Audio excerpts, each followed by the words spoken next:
How often do you think about the Roman Empire? Personally, I do daily, but that's kind of my job.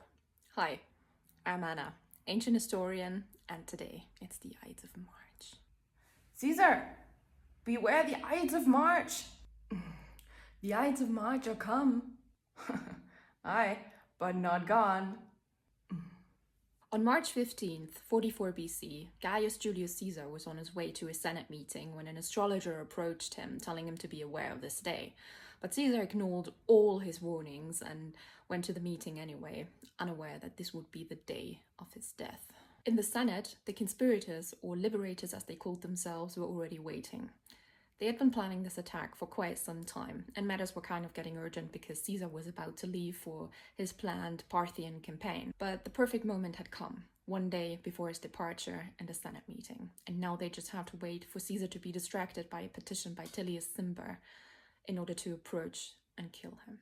Full of himself as he was, though, Caesar refused Tullius' request and was then stabbed with a dagger. According to the biographer Suetonius, he had been stabbed 23 times. Some even report 35 times. Only one of them was fatal, though, which is kind of embarrassing, don't you think? Having so many dudes standing around you with a dagger and they don't even manage to hit their target. Anyway. Even you, Brutus, you son of a... Even his former ally Marcus Junius Brutus took part in the assassination. But why? What made them hate the guy so much that they wanted to kill him? I mean, except for the genocide that he caused in Germania and Gaul, which is enough to call him a despicable human being and a tyrant killer, but that wasn't really their concern. No, the problem began with Caesar's consulship in 59 BC, or rather the first triumvirate 1 year prior, which was an informal union of Crassus, Pompey, and Caesar to prevent anything in Rome that would displease any of the three men, according to the biographer Suetonius. Charming, right? Crassus was the richest man in Rome. He was basically capitalist number one, asking people to buy their burning houses for little money, rebuilding them and selling them for a lot of money. Pompey was the most successful general of his time, with the necessary military clout and clients, and Caesar would gain the consulship in the year to come, to bring the respective legislation into existence with ruthless vigor. Caesar had his own ambitions, though, but of course they served Pompey and Crassus as well. During his consulship, he wanted to reform the distribution of public land. It was not the content of his laws, though, that made him so unpopular. It was the way that he put them into force. When the Senate refused to support the agricultural laws that were intended to provide Pompey's veterans with land, Pompey allegedly stood next to Caesar on the rostra in the popular assembly and drew his sword and told the people that he would personally stab anyone who voted against this law. What a nice guy. This revealed to the plebs, the common people, that the alliance was able to control and undermine the entire political system of the Roman Republic. With Caesar as consul, he could enforce what the triumvirs wanted, and he even overrode the veto of his colleague in office, Bibulus. This was an open breach of the constitution, and the Senate could only watch it happen. With his veto, Bibulus tried to put a stop to Caesar's ambitions, but Caesar simply ignored him and bribed a few members of the popular assembly to vote for his endeavors anyway. Bibulus then made use of what the Romans call auspices. Whenever somebody watched the birds, no major decision could be made. Now, Bibulus was a very clever man, and he decided to watch the sky every single day, rendering Caesar's policies practically illegal and invalid. Caesar's allies then had him beaten up so that he no longer kept up his preventative measures. Due to his abuse of office, Caesar only had one chance to escape his imminent conviction. He went to war in Gaul. He attained a proconsulship for 5 years, which is also very unusual, and he hoped that he would be so successful that the Senate and the people of Rome would simply forgive him for everything that's happened during his consulship in 59 BC. And successful he was. The war made him a rich man, both in money and loyal connections in the army.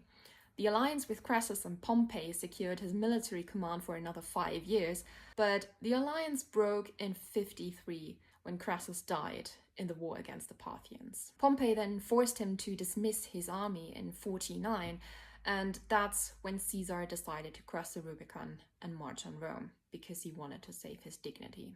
Pompey and the senators flew.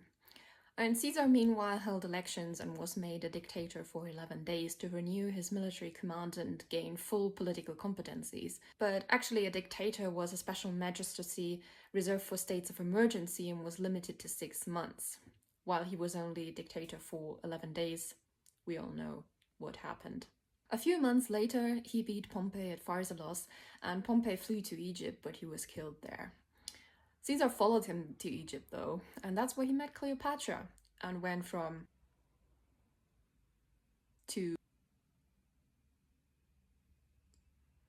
But he didn't just see a woman, he saw her kingdom and her wealth, because Egypt was the Mediterranean's granary and had huge assets. But of course they also banged and had a son named Caesarion, which means Little Caesar. Hi, Caesar. You want to help me get rid of my brother and rule over Egypt and Rome together? Sound good? In 46, he was elected dictator for 10 years. Remember, 6 months was the limit, I think? But anyway.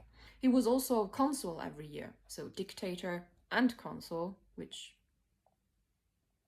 is kind of cool. Both of these positions had the greatest political and military competencies. And normally you could only be a consul every 10 years. So Caesar was a really special snowflake. In 44, he was made dictator perpetuum, which means he would be a dictator forever. Before him, only Sulla had been a dictator for longer than 6 months, but at least he had resigned at some point. And even though Caesar refused the title of Rex or king, that was only a face saver. He had a son with an Egyptian queen, and he had killed or pardoned all of his enemies, which gained them their silence or forced loyalty, so they weren't too happy about that. And that led his contemporaries to believe that he was striving for monarchy, which the Romans absolutely despised. They were proud of their oligarchic but free republic, where you had to work to become a consul. Caesar had turned that into a joke, so somebody had to save the republic. And hence, Caesar was killed on the Ides of March 44 BC. But little did they know that Caesar's great-nephew Octavian would continue his legacy and seek revenge on them. But that's the story for another day to think about the Roman Empire. So for now, beware the Ides of March and follow for more history content. Oh my god.